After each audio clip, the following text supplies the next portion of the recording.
Dans cette vidéo, je vais parler un peu des jugements. Quand je dis jugement, il faut savoir qu'il y a plusieurs sortes de jugements. D'abord, il y a le jugement supplétif.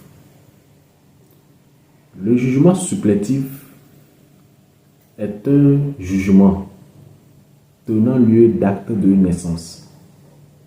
Ça veut dire que c'est un jugement qui est fait à une personne qui n'a pas d'acte de naissance. Donc, dans ce cas, on lui fait un jugement supplétif.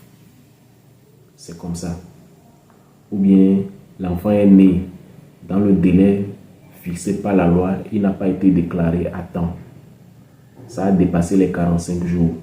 Vous êtes obligé de vous rendre au tribunal pour faire un jugement supplétif à l'enfant. Il y a aussi le jugement rectificatif. C'est quoi le jugement rectificatif? Lorsque tu constates une erreur sur ton acte de naissance, ne prends pas le stylo pour dire que tu vas corriger.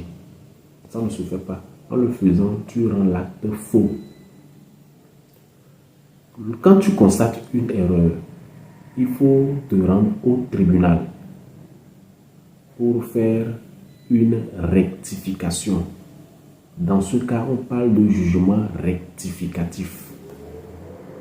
Lorsque le tribunal va te délivrer ce jugement rectificatif, tu retournes là où l'acte de naissance a été dressé pour porter la mention. J'en ai parlé de mention plusieurs fois dans mes vidéos.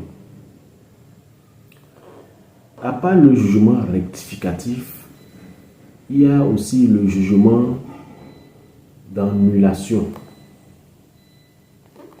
Le jugement d'annulation, c'est quoi?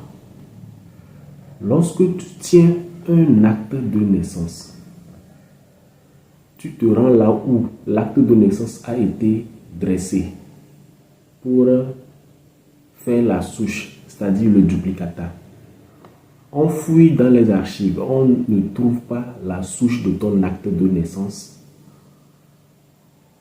L'état civil ou bien la mairie te délivre une attestation de recherche infructueuse. Maintenant, c'est avec ça que tu te rends au tribunal pour faire une annulation d'acte de naissance. Maintenant, le jugement